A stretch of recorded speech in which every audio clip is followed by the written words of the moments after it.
Vamos ya con el siguiente diálogo. Se centra, como os he dicho, en legal, aspectos de gobierno corporativo en nuestras compañías, refuerzos también necesarios en la política de compliance y que obligará sobre todo a muchas empresas, como os van a explicar a continuación, a tener canales de denuncias y otros aspectos muy importantes que os van a trasladar a continuación Álvaro Rodríguez, socio director nacional del área de legal en Grant Thornton, y Joan Saula, socio de su mismo equipo. Cuando queráis.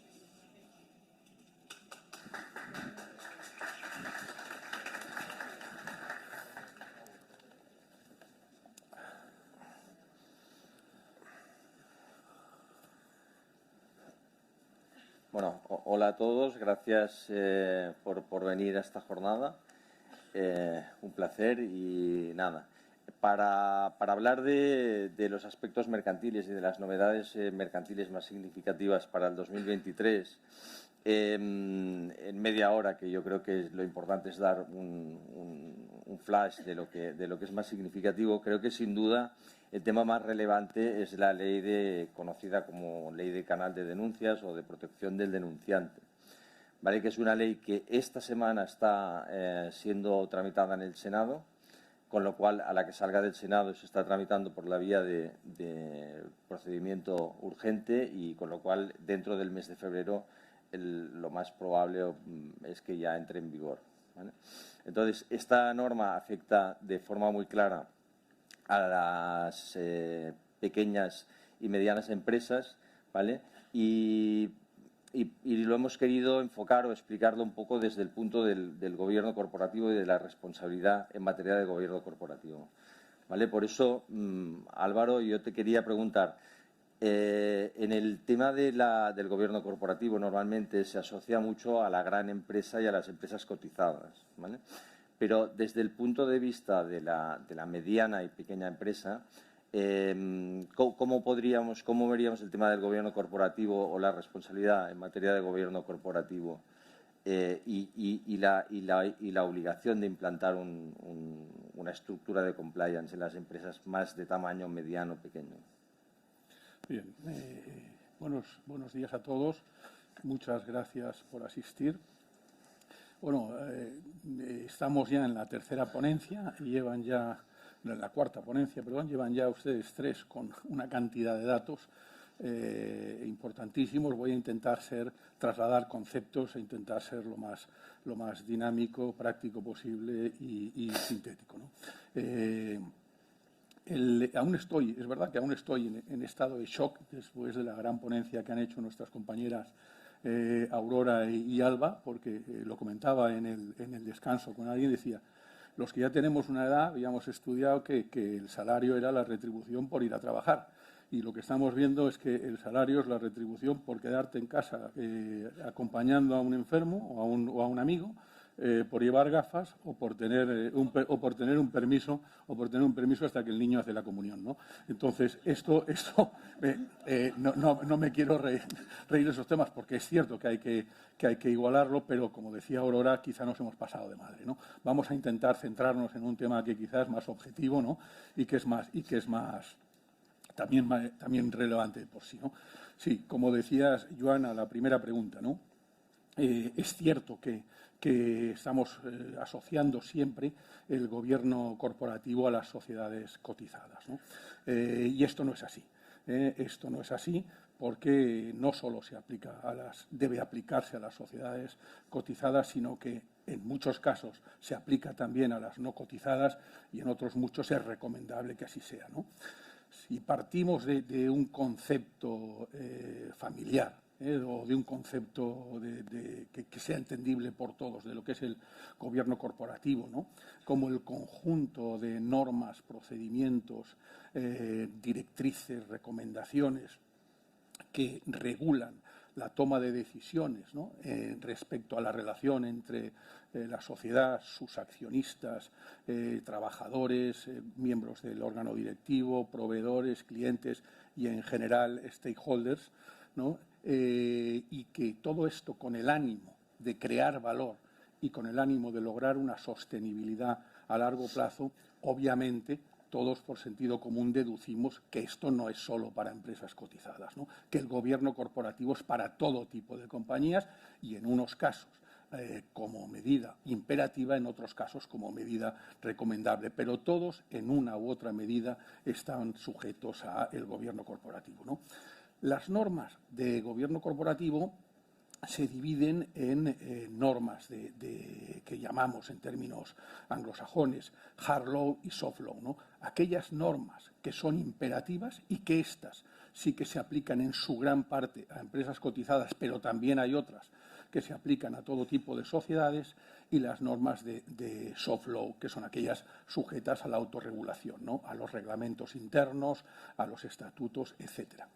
Y con el paso del tiempo, ya acabando con esta primera cuestión que me has planteado, con el paso del tiempo hemos visto que desde el origen anglosajón de estas normas de buen gobierno, el soft law se ha ido convirtiendo en hard law. Es decir, hemos visto que determinadas recomendaciones luego han sido impuestas, hemos visto que determinadas directrices luego han sido impuestas. Ejemplos claros son el tema de retribución de administradores, proporcionalidad. Ejemplos claros son para cotizadas el tema de las comisiones, de auditoría, de nombramientos, de retribuciones. Ejemplos claros son el tema de la autoevaluación de los consejos, ¿no? El tema de la información no financiera. Por lo tanto, sí que vemos que las normas de gobierno corporativo se aplican, como bien decías, o son recomendables también a las medianas y pequeñas empresas, ¿no? Y respondiendo a la segunda cuestión que me has planteado, ¿qué relación puede tener con los sistemas de compliance? Pues una relación total. Es decir, los sistemas de compliance, por principio, persiguen el cumplimiento normativo. El cumplimiento normativo es una de las máximas del gobierno corporativo. El cumplimiento normativo es una de las máximas de los deberes de los administradores, ¿no? Acabas de citar el tema del canal de denuncias, ¿no? El canal de denuncias se encuadra dentro del compliance, y dentro del compliance en lo que es la obligación de informar en los casos de infracciones o de comisiones delictivas, ¿no? Entonces, esta segunda pregunta la respondo totalmente. O sea, hay una vinculación total entre el gobierno corporativo y el compliance, especialmente por la cultura del cumplimiento, por el principio del cumplimiento, ¿no? Y ya que me has hablado del tema de canal de denuncias, ¿no? Tú que eres un experto, Joan, en el tema de canal de denuncias, ¿qué características crees que tiene la nueva directiva, la directiva 1937 del 2019 de la Unión Europea, del Parlamento y del Consejo? ¿Qué características principales tiene? En segundo lugar, ¿qué requisitos deben cumplir las empresas en su implantación? Y en tercer lugar, ¿qué mecanismos crees que serían necesarios adoptar por las compañías? Sí, a ver, la directiva que ya, o sea, como he explicado antes, está a punto de aprobar la transposición a la ley española. La ley, el proyecto de ley recoge prácticamente de forma literal la directiva, con algunas cosas que permite adaptarla en función de la normativa de cada Estado. Y en todas las enmiendas que se propusieron en el Congreso prácticamente no ha sufrido casi modificaciones, con lo cual ya conocemos el que va a ser el texto definitivo, y es, bueno, prácticamente es una copia de la directiva, ¿vale? Entonces, a mí hay una cuestión que me gustaría destacar, porque al final es una barrera psicológica que cada vez es más clara en cuanto a las empresas que tienen más de 50 trabajadores, ¿vale? Hemos visto antes, Aurora y Alba nos explicaban el tema de los canales de los planes de igualdad, que también la normativa laboral, por ejemplo, establece una barrera de los 50 trabajadores en los protocolos antiacoso y en la obligación de tener un canal interno informativo, etcétera, ¿no? Es una barrera también a la hora de la reserva de puestos de trabajo para discapacitados. Es una barrera también a la hora de la obligación de establecer un comité de empresa. Es decir, al final, a nivel de la organización empresarial, los 50 trabajadores, que es un poco normalmente, en función del sector, puede cambiar, pero normalmente es la barrera entre la pequeña y la mediana empresa, viene de alguna manera claramente a establecer un salto en las obligaciones de responsabilidad social corporativa y de tener una estructura de compliance mucho más cuidada, mucho más dinámica. ¿vale? Entonces, a partir de este esquema que de alguna manera se establece para la empresa privada en los 50 trabajadores, las principales características de la ley, en lo que me preguntabas, Álvaro, es que es obligatoria, primero, establecer un sistema de un canal de denuncias que reúna los requisitos que marca la directiva, que son unos requisitos muy concretos y que veremos algunos en los próximos minutos. Se establece, es obligatoria para las empresas de más de 50 trabajadores, para todas las empresas, independientemente del número de trabajadores que tengan, que sean sujetos obligados en materia de blanqueo de capitales. Y el tercer gran grupo es para todas las empresas del sector público, empresas privadas de capital público, empresas dependientes de la Administración y todas las organizaciones, incluso organizaciones no empresariales, que se financien con capital público. Es decir, federaciones deportivas, asociaciones empresariales, partidos políticos, etcétera. Todas estas empresas y organizaciones no empresariales están obligadas a establecer, a tener un canal de denuncias implementado con las exigencias que establece la directiva y la norma, ¿vale?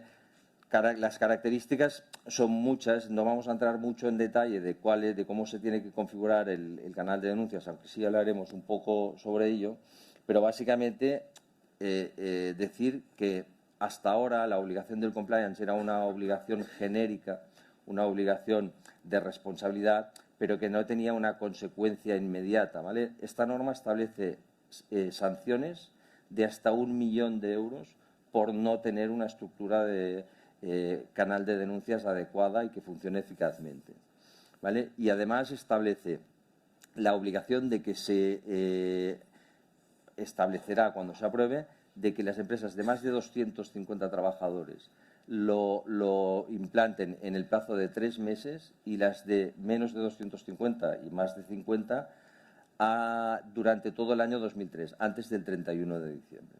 ¿Vale? Los mecanismos básicos, que es lo que tú me preguntabas, Álvaro, es básicamente tener, de entrada hay que empezar por tener la estructura básica de un sistema de compliance, que es un código ético, un compliance officer y un canal de denuncias, ¿vale? Y este canal de denuncias habrá que ver si se tiene que adaptar en algo la estructura de la empresa, básicamente el tema en materia de recursos humanos, si hay que adaptar el régimen disciplinario y sobre todo habrá que formar a los responsables de recursos humanos por todo el tema de la protección del denunciante, de los trabajadores que denuncien.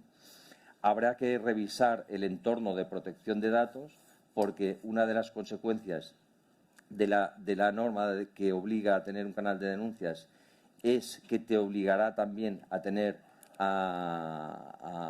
un DPO, un Data Protection Officer, porque si bien esto puede ser que haya alguna enmienda que lo modifique, pero de momento en el proyecto de ley es así, ¿vale? Y luego, por último, revisar las políticas necesarias en función del sector en el que opere cada empresa, ¿vale? O sea, habrá que revisar un poco el entorno. No es tampoco una cosa excesivamente complicada. Yo creo que es una cosa que se puede acometer fácilmente con los propios departamentos existentes en la empresa, pero sí que habrá que revisar estas 3 áreas, ¿vale?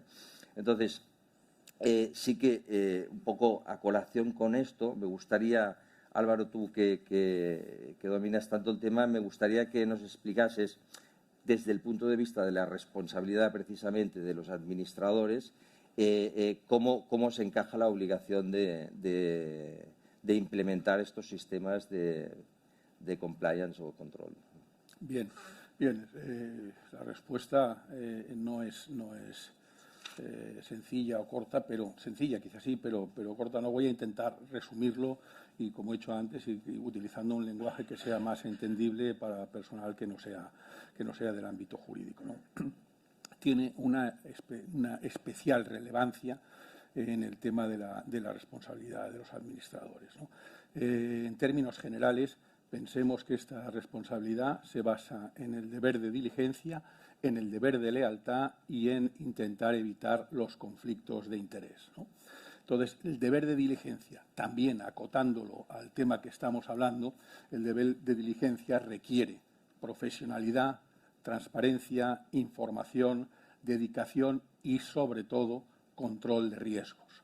Dentro de los riesgos que tiene esto en las sociedades cotizadas es obligado expresamente por la Ley de Sociedades de Capital, pero eso no significa que en las sociedades no cotizadas, dentro del deber de diligencia, no se encuentre el del control de riesgos, ¿no? No se encontrará legalmente, pero sí que se encuentra de hecho y en resoluciones jurisprudenciales, ¿no?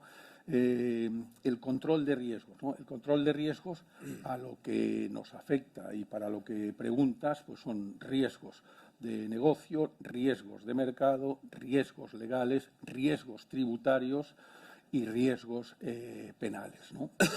Entonces, yo creo que todos ustedes son conscientes ya de lo que supone un programa de compliance. No sé hasta qué punto son conscientes de lo que implica la responsabilidad penal de las personas jurídicas. Haré una pequeña introducción. Desde el año 2010, las personas jurídicas pueden ser penalmente responsables por infracciones que se cometan por actuaciones de sus directivos o administradores en el ámbito de actuación propia, profesional o laboral. ¿Esto qué significa?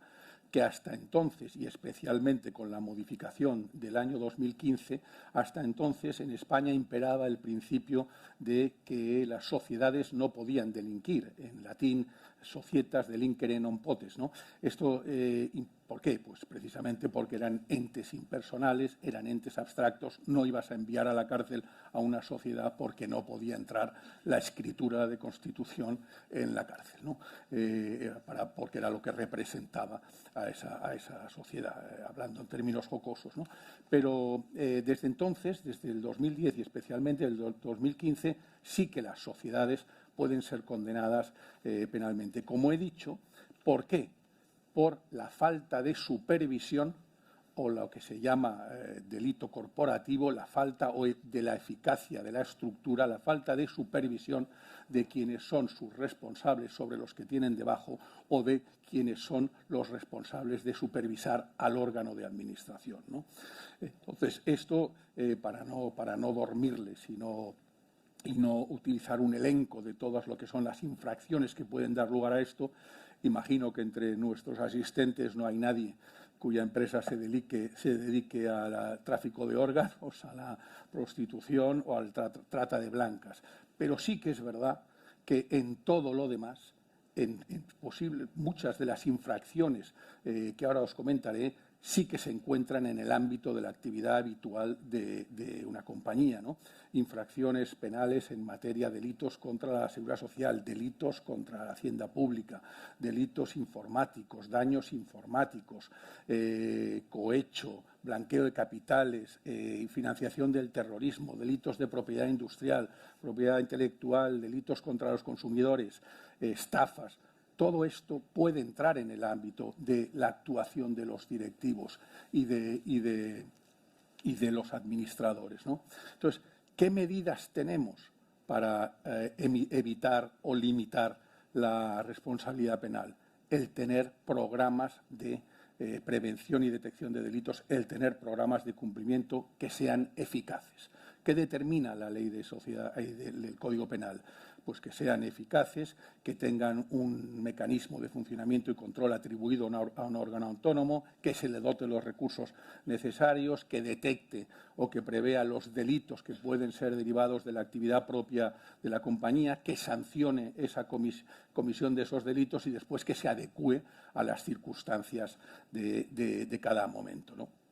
Entonces, para el caso de que, disponiendo de este tipo de programas, para el caso de que se haya actuado correctamente informando a la autoridad penal competente, para el caso de que se haya reparado el daño, para el caso de que se haya adecuado de nuevo el plan de prevención a las nuevas circunstancias, puede limitarse o evitarse la responsabilidad penal. Por lo tanto, es muy importante tener en cuenta en el ámbito de la responsabilidad de administradores, no nos olvidemos que si se hubiera cometido un delito en el seno de la sociedad, si la sociedad fuera condenada, que puede ser condenada a disolverse, puede ser condenada a cesar actividades, puede ser condenada a multas pecuniarias relevantes. En el ámbito de esta responsabilidad, si no existiera un programa de prevención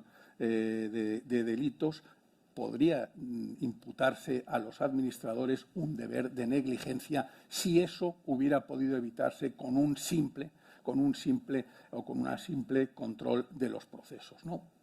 Entonces, dentro de lo que comunicas, de qué puede tener o de lo que me preguntas sobre la responsabilidad de los administradores, pues es obvio: responsabilidad en falta de diligencia, responsabilidad en falta de control de riesgos y, en consecuencia, responsabilidad por no haber actuado como un ordenado empresario, ¿no? Entonces, no quiero cansarles con más tecnicismos, no quiero cansarles, pero tengan claro este tema. Compliance, necesario para las compañías no solo cotizadas, sino también no cotizadas. Segundo, ¿cómo no va a ser aconsejable en una compañía que no sea cotizada que se regulen los consejos de administración, que se regulen sus juntas generales, que se establezca un código ético? Claro, lo que decíamos en la primera pregunta, ¿no? Entonces, tercero, responsabilidad de administradores, supervisión, control de riesgos, diligencia, forma de evitar en el caso tanto civil como penal, programas de cumplimiento, actuación diligente, programas de prevención y detección de delitos. Y, como he dicho antes, una de las posibilidades de evitar es tener ese programa idóneo y que ese programa tenga la obligación de informar y que ese programa, dentro del canal de denuncias, como has dicho antes, garantice una trazabilidad, independencia y anonimato correctos, ¿no? Entonces, dentro de lo que es este canal de denuncias y del que tú tienes mucha experiencia, Joan, en Grant Thornton hemos diseñado el departamento de consultoría y el área nuestra, del área legal, y especialmente tú, Ignacio Ripoll y Santi Martorell, hemos diseñado un programa o una plataforma de gestión de denuncias que denominamos Block Channel GT. ¿Nos puedes decir las características, por favor, propias de este programa que hemos diseñado y en qué nos diferenciamos del resto de programas diseñados por terceros? Sí, Álvaro. Vamos a ver, como comentabas, nosotros llevamos ya asesorando a las empresas en materia de compliance desde el año 2014, en el que iniciamos un poco el departamento tanto con Santi como con Ignacio, los que has mencionado. Y cuando salió la directiva en el 2019, enseguida se nos ocurrió prestar el servicio de gestión del canal de denuncias, porque vimos que era una necesidad de la empresa. Además, que yo siempre digo que más que una oportunidad de negocio, una necesidad de la empresa, porque realmente el compliance siempre se ve como una cosa farragosa, complicada, difícil de entender, difícil de implantar y muchas veces poco práctica, sobre todo para el gran grueso de lo que es el tejido industrial español, que es mediana y pequeña empresa, ¿vale? Entonces, lo vimos como una necesidad y le estuvimos dando vueltas y consultando con José Luis Tío. Nos dio la idea de decir, oye, ¿y por qué, ya que en la firma tenemos este departamento de blockchain y tal, pues ¿por qué no lo combináis? Porque esto le daría como un valor añadido, y realmente fue una gran idea, y yo creo que es una de las cuestiones que hay que aprovechar de nuestra firma, que es que puedes ofrecer estos servicios de forma tan transversal. Lo consultamos con el Departamento de Tecnología e Innovación de Madrid, con Luis Pastor, y enseguida vimos que encajaba perfecto, ¿vale? Porque al final lo que me preguntas es ¿qué ventajas tiene? Mira, las ventajas principalmente, los canales de denuncias ya existían antes, ¿vale? Es decir, una obligación genérica que existía conceptualmente, pero no estaba regulada, y a partir de ahora está regulada. Entonces, hay muchos en el mercado, ¿vale? Pero, claro, la principal novedad es que está soportando tecnología blockchain. ¿Qué quiere decir esto? Que hay inmutabilidad de todo lo que es el contenido que se sube al canal de denuncia, a los expedientes que se procesan a través del canal de denuncia y trazabilidad temporal y de contenido. Es decir, es equivalente a un acta notarial que te sirve de prueba como si fuese un documento público en cualquier juicio. No solo penal, sino también laboral o civil o cualquier otro tipo, ¿vale? Yo siempre explico que, evidentemente, hay muchas empresas que no se ven amenazadas por una responsabilidad penal o por una situación de una irregularidad que tenga connotaciones criminales, pero que al final el compliance, la parte práctica, la parte más eficiente y beneficiosa para la empresa, es que ayuda mucho a establecer sistemas de control interno, a detectar irregularidades, a detectar situaciones que no puedes saber desde el órgano de administración o de los órganos de control, pues porque muchas veces se tapan, ¿no?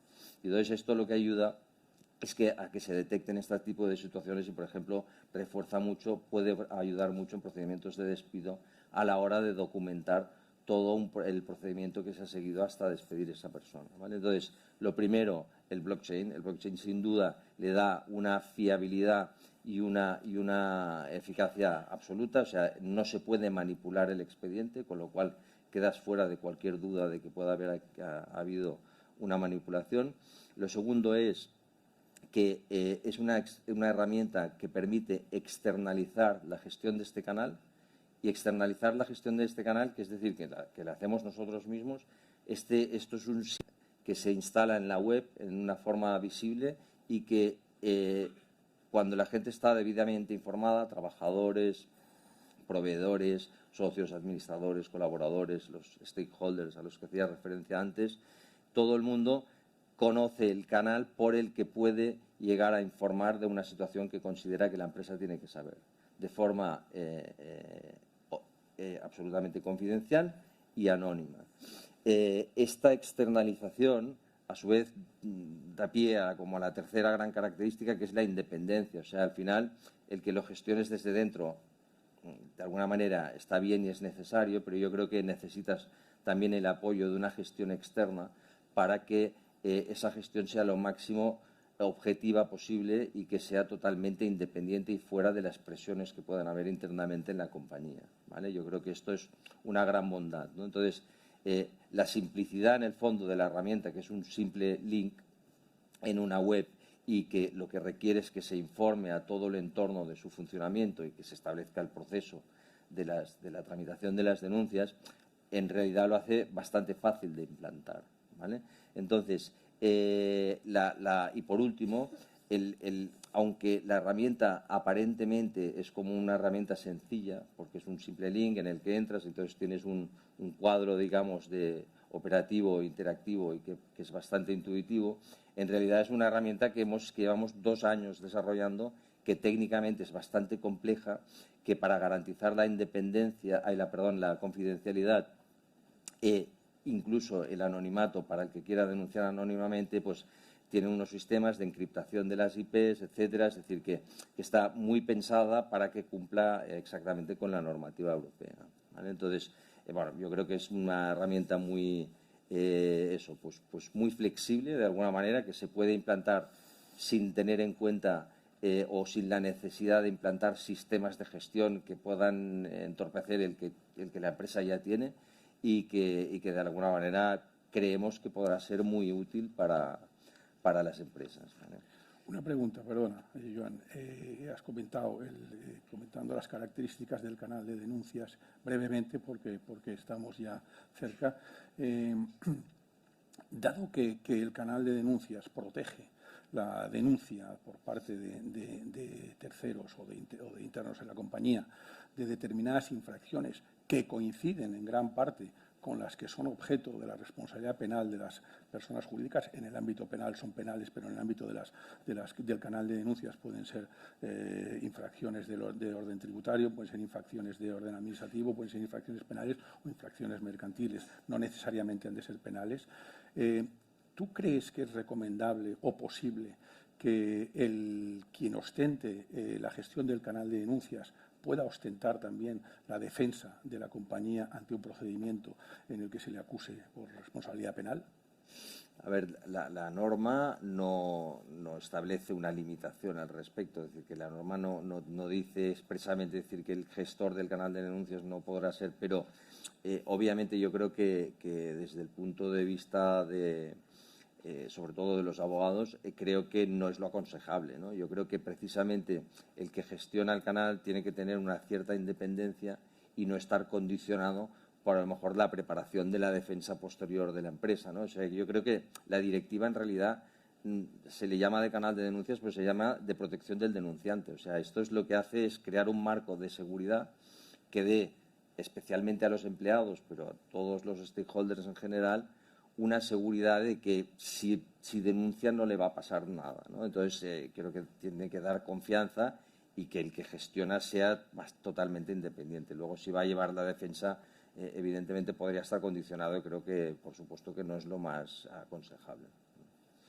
Vale, un poco para acabar y aprovechar el tiempo que nos queda, yo para no hablar únicamente del canal de denuncias, creo que, bueno, puede haber algunas cosas que también son interesantes desde el punto de vista mercantil para este 2023 y no sé si, Álvaro, nos puedes explicar algunos detalles. Mira, sí, te comentaré dos puntos que creo yo que o son novedosos porque no son muy conocidos o son novedosos porque realmente son recientes, ¿no? Gema ha adelantado ya lo del tema de la disolución por pérdidas. No profundizaré más para no cansarles tampoco y porque estamos ya cerca del tiempo, pero tengan en cuenta, primero, en el año 2020 se dicta una norma en la que se dice que las pérdidas del 2020 no son tenidas en cuenta a los efectos de obligar a las compañías a disolverse si el conjunto de las pérdidas ponen a la compañía con un patrimonio neto inferior a la mitad del capital social. En el año 21, esto se hace por el COVID, en el año 21, habida cuenta de que los efectos del COVID continuaban, se prorroga también, se dicta otra norma en la que se prorroga y se hace una moratoria contable en relación con las pérdidas del año 2021. Y en el año 22, también como ha explicado Gema, se indica que las pérdidas del año 20 y 21 no se tendrán en cuenta a los efectos de disolución por la causa ya indicada hasta el cierre del ejercicio iniciado en el 2024. Esto antes de la moratoria, antes del 2020, 21 y 22, ¿cómo se entendía este artículo, que es el artículo 363 de la Ley de Sociedades de Capital, que obliga a esa disolución? Se entendía que cuando se iniciaban los 2 meses por los que los administradores debían convocar a la Junta. Unos decían que se iniciaban en el momento en el que las pérdidas eran definitivas, otros decían que era en el momento en el que las pérdidas se habían podido conocer y podía ser con el cierre o no. Ahora ya tenemos claro que es desde el momento, los 2 meses, del cierre del ejercicio. Si en el 22 y 23, excluyendo las pérdidas, en el 22, 23 y 24, excluyendo las pérdidas del 20 y 21, incurrimos en causa de disolución, va a tener que los administradores convocar esa junta para que resuelva dentro de los 2 meses siguientes al cierre del ejercicio. Esto ya está aclarado en relación a este tema. ¿Qué ocurre con los ejercicios partidos? Pues los ejercicios partidos, las pérdidas se corresponderán con el año natural, según lo que opina la doctrina. No tenemos aún una consolidada jurisprudencia, ¿no? Y, en cambio, sí que es cierto que los 2 meses se iniciarán desde el ejercicio que se inicie a partir de que se inicien en el 2024, tanto si son partidos como si no. Entonces, en este tema, ténganlo presente. Y el siguiente tema, yo creo que ya estamos fuera de tiempo, es el tema de la autoevaluación de los consejos de administración.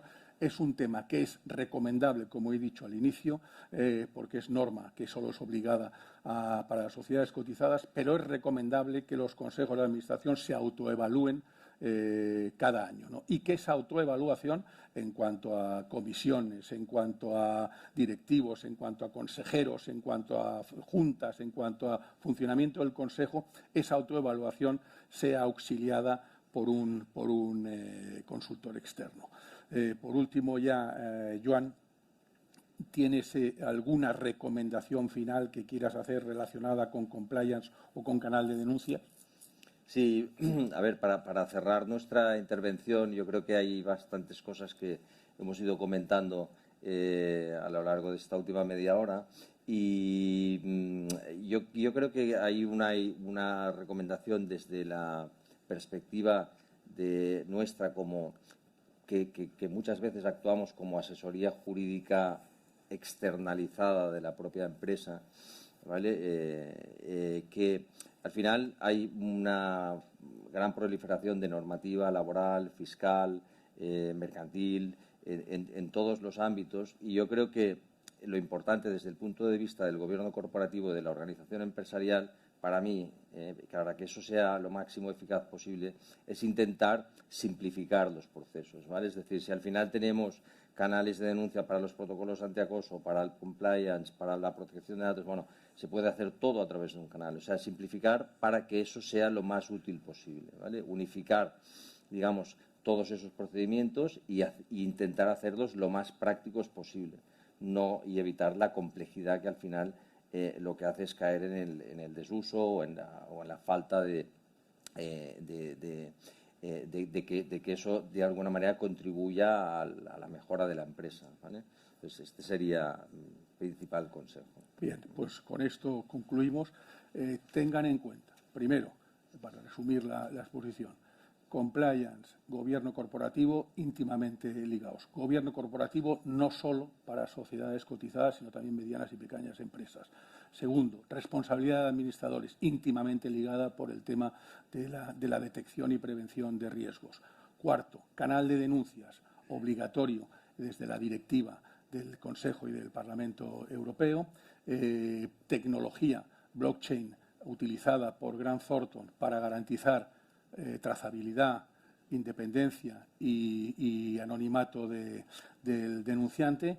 Pérdidas del 2021 no se computan a efectos de disolución, sino a partir del cierre del 2024, pero si en el 22, 23 y 24, en el 21, 22 y 23, perdón, se producen en el 22 y 23, perdón, se producen pérdidas que, sin tener en cuenta aquellas 2021, dejan a la sociedad en caso de disolución, deberá convocarse la Junta.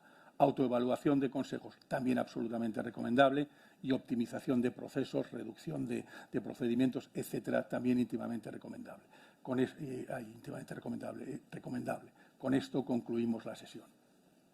Muchas gracias por todo.